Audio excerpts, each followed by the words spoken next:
Welcome to the Jamodi Podcast. We are all surrounded by amazing coaches and leaders, so let's get an inside look at not just what they do, but how they do what they do. After all, becoming the best versions of ourselves is Jamodi, just a matter of doing it. Welcome to the Ballology app Ultimate Demo. Trusted by leaders in the game. Ballology is a player development platform built for coaches and players alike. You can expect live shot tracking, workout libraries, and AI insights. You can easily chart team shooting drills in practice or in training sessions. Track all of those shots using an iPhone or an Android device in real time. You can view your team's performance through a video archive or by using our shot charts. After every shooting workout, take a look at your breakdown by viewing your percentages and your shot locations. Let's take a deeper look to learn how to make the most out of the Ballology app. Let's see how you measure up in the Ballology Skills Assessment, where you can test your shooting skills versus other shooters worldwide. Navigate to Ballology AI, where you can ask any question to get answers in real time for smarter training. Make that footwork a little more sharp. Coaches or players can create custom workouts in just minutes. Hit your on-court skills or basketball IQ or even strength and conditioning. It can be done on the Ballology app. Compete with everything you do on the Ballology app through our workout leaderboards.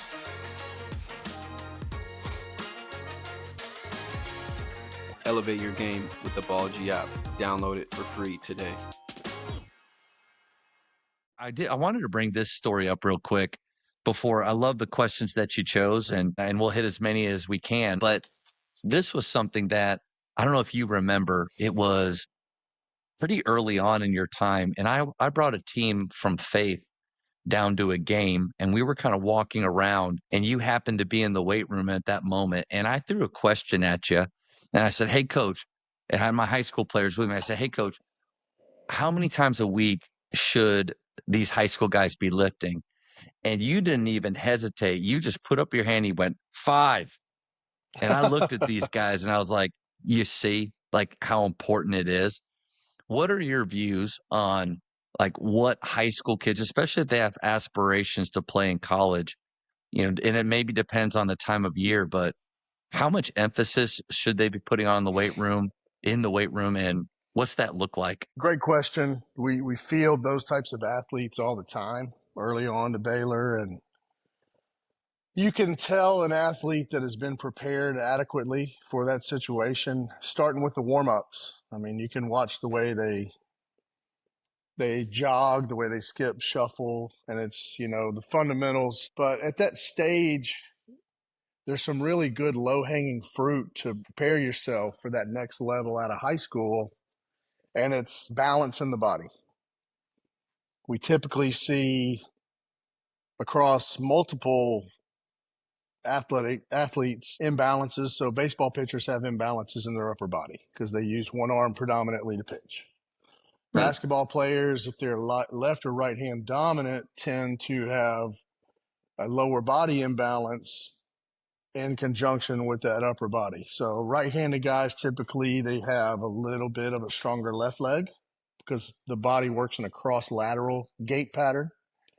So starting to clean up, just making sure both legs are as strong as each other on a single leg press or a lunge. Not only does it keep the body healthy, but it helps kids learn the value of being able to guard both directions.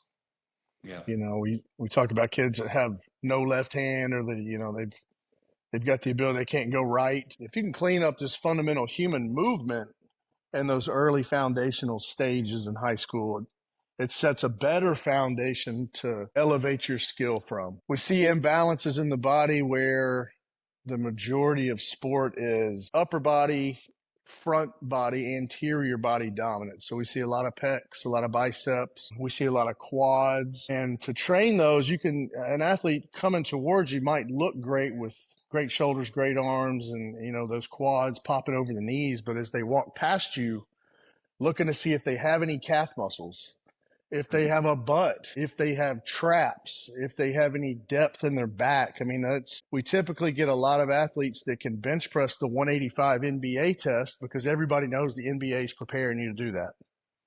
But there's a failure to work on barbell rows and pull-ups. And so we see kids with a lot of rotator cuff irritation. We get a lot of bicep tendon irritation because of just the volume of extra shots we're putting up. That's all bicep tendon. So we have to balance with doing lat pull downs and rows. And so I think it's early on for a young athlete is to look for a comprehensive training program. Certainly you need to do the stuff that makes you more powerful, your plyometric programs, your whatever version of, if you're doing a cat jumper or if you're doing a jump platform like Vertimax, if you're using shuttle MVP, if you're doing barbell squat jumps, you're going to do some form of leg power training if you're in basketball. But the key is to making sure that program has a comprehensive approach, that it's balanced. So there's going to be days where you're training the entire body as a unit, but you have to have a day where you isolate and train one arm, one leg at a time to keep the body balanced. How important is it for these high school guys to be doing maybe some more of the Olympic lifts, like a clean or things like that? I mean, because when I got to Baylor, those were foreign to me. And my high school coach, I love Tommy Thomas. I could bench more than I could squat when I got to Baylor.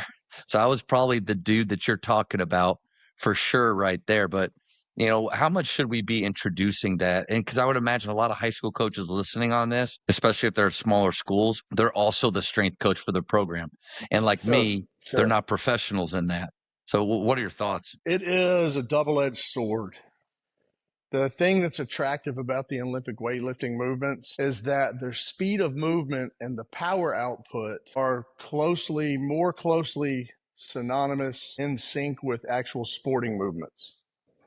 So if I'm throwing a 20-pound med ball over my head, I can throw it a long ways, but the power output from just throwing a 100-pound snatch overhead is way greater, and that carries over to the force that I generate when I'm jumping through contact or the force I generate when I'm landing after a layup. Those are tremendous forces that we don't think about. We take them for granted, but the takeoff and the landing is where the clean and the snatch and the jerk come into play. Because of that high correlation, they're attractive, but there's a large risk in teaching them improperly. When I first got to Baylor, we would exclusively hang snatch. We didn't use the clean. I'd come out of using cleans with Florida State athletes for 5 years across track and field, football, soccer.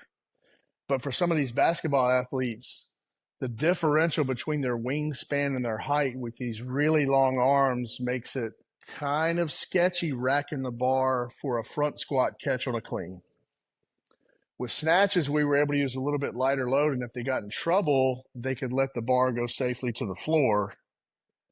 So there was a little bit of a trade-off, but just to people listening, I highly recommend an Olympic lift if it's coached properly and it's implemented slowly. So coming to Baylor that first year, not knowing what type of athletes I had and being really familiar with Olympic lifts, we used a barbell complex method for the first 6 weeks of our workouts where we didn't go over 90 pounds, and we did partial ranges of motion for the various portions of the lift, like an RDL into a shrug. We do a close grip snatch with the barbell. And by the time we went through that 6-week progression and we had the athletes go from a clean grip to a snatch grip, the technique had already been laid in place, and then we began working on the lift. So it's real methodical because the risk of injury is really high with those lifts. You can generate similar numbers with some alternative lifts, and that's what we're having a tendency towards now at Baylor. With a shorter calendar, we don't necessarily have the time to feel confident in teaching it and implementing it with these really abbreviated summers. So to that point, because I'm glad you went there, because it sounded like that's what you used to do, but that's not really what you do now, and you just explained why. So what are some of those alternatives that may be easier for novices to teach but it end up being safer for our players? We love kettlebell swings. We love a version of a kettlebell swing called a dead stop kettlebell swing. And every rep, you start with the kettlebell on the ground in front of you. So you're down in a defensive stance. And we're using 90 to 110 pound kettlebells for our dudes, which we could use heavier, but that's the heaviest bell we have to use. And they don't make it look extremely difficult. But every rep on a dead stop, you come from defensive stance, pull it, swing it, and then set it back down on the floor. So no momentum going through to carry the next rep. Yep. You get the little bit of the back swing, and then you generate all the force with hips and set it back down before you go to the second rep. And so you really get the benefit of doing a double squat, a cold start. Ironically, when we teach Olympic lifts, we start teaching snatches and cleans on boxes at the knee. And a kettlebell swing is that second pull portion. So if we can teach them to really get their hips through, that's similar to the training patterns we're using for the Olympic lifts to begin with. That's a fair way to do it. But what we use to generate some of the benefits and the values we're missing from Olympic lifting is with our contrast style of training. So in its most basic form, I'm going to have a guy do, let's say, a rear foot elevated squat. And maybe he's doing 5 reps where the 5th rep is slow, not to failure, but a good 5-rep set. We're immediately going to put the weights on the floor and do 5 reps on that same leg of hopping in place. Or we're going to come off and do big vertical power skips across the weight room holding a 10-pound plate. So we generate some of that big low-end force, and then your body's nervous system is so cool. There's this little moment in between heavy loads to light loads where your body doesn't shut down the heavy system, and that light system moves faster than normal. And we take advantage of that training methodically, systematically, week after week. And it generates your body. It gets used to moving that fast, and now it knows how to move that fast. Similar to running downhill. If you run down a hill too steep, you lose your technique. If it's just steep enough, you can fly. And if you get used to that, it can get steeper and steeper. So with these types of training techniques, we use just a minimal effective dosage. We want to try it a little bit to see how the athlete responds, then try a little more, and then build upon it. And it just comes back to our timeline. We don't have time to make mistakes or time to waste time training. 8 months is not a long time to get an athlete ready. I think the fact that at your level, you're viewing it like that, it would make a lot of sense for us. Even when you take out breaks and things throughout the school year, and sometimes at the high school level, players going to other sports and being in season multiple times in a row, we have maybe a similar window. It's not as big as you think. Oh, well, you get your guys year round at high school. Yes and no. Is there a place where coaches could go that are interested in what you just talked about? And maybe, I'm not trying to say like, what's a video we could watch, but a place where there are some things that try these two together, kind of what you just said, but then other ways so that you can start to break down your weak split that you have. And maybe where it was just a simple movement by itself, start to add these contrasting styles together. Maybe one day try a new thing. Any advice out there? Without getting too far in the weeds of being a strength nerd, there's a great textbook. It's the go-to resource for the deep issues of strength conditioning. It's called Super Training by an author named Mel Siff. Mel Siff has passed on, but Mel Siff goes into deep endocrinology research, hormonal research. He goes into neural research, and this is taken some of the information out of the Eastern Bloc countries, and they were dominant in strength and power sports in the 80s. But it's almost like a textbook, but it goes through these ideas in a real academic way. But that's kind of if you're really looking to get into the nuts and bolts in terms of like, hey, I just want to flip open a manual and kind of have a pick A, B, and C, and you've got a workout going.